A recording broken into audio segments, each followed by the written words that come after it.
বছর কয়েক আগের কথা। তখন আমাকে ব্যবসায়িক কাজের জন্য একটা গ্রামে থাকতে হয়েছিল। গ্রামটি ছিল বেশ প্রকৃতিচ্ছন্ন, সামান্য কিছু জরুরি উন্নতি নিয়ে টিকেছিল সেই গ্রাম। একেবারে আধুনিক নয়, আবার পুরোপুরি গ্রামীণও নয়। আমি সেখানে প্রায় 1 মাসের মতো ছিলাম। সেই সময় নানা লোকজনের সাথে পরিচয় হলো, নিমন্ত্রণ পেলাম, আর কিছু কিছু জায়গায় ঘুরেও বেড়ালাম। গ্রামের মানুষজন ছিল খুব মিশুক।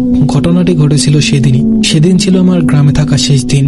বাড়ি ফিরে যাওয়ার আগেই ভেবেছিলাম শেষবারের মতো গ্রামটির একটি ঐতিহ্য উপভোগ করে যাই, তা একা একা। আমি কিছু লোকের মুখে শুনেছিলাম এই গ্রামের প্রতি বছর একটা নির্দিষ্ট সময়ে একটা ঐতিহ্যবাহী বাজার বসে, তবে সেই বাজারের সঙ্গে জড়িয়ে আছে এক রহস্য। বছরের সেই নির্দিষ্ট মাসটি হলো গ্রীষ্মের মাঝামাঝি। আমি রাতের একটা নির্দিষ্ট সময়ে নিজের থাকা স্থান থেকে বেরিয়ে পড়লাম সেই বাজারের উদ্দেশ্যে। হাতে থাকা একটা টর্চ লাইট নিয়ে ধীরে ধীরে গন্তব্যের দিকে এগোতে থাকলাম। বেশ কিছুক্ষণের মধ্যে আমি পৌঁছে গেলাম সেই বাজারে। সাধারণ এক বাজার, কিন্তু একেবারে সাধারণও নয়। জায়গায় জায়গায় মানুষের ভিড়ে পরিপূর্ণ। যেখানেই চোখ যায় সেখানেই কিছু না কিছু দেখতে পাওয়া যাচ্ছিল। চারিদিকে দিনের আলোর মতো আলোকিত ছিল, অথচ আমি বুঝতে পারছিলাম না আলোর উৎস কি।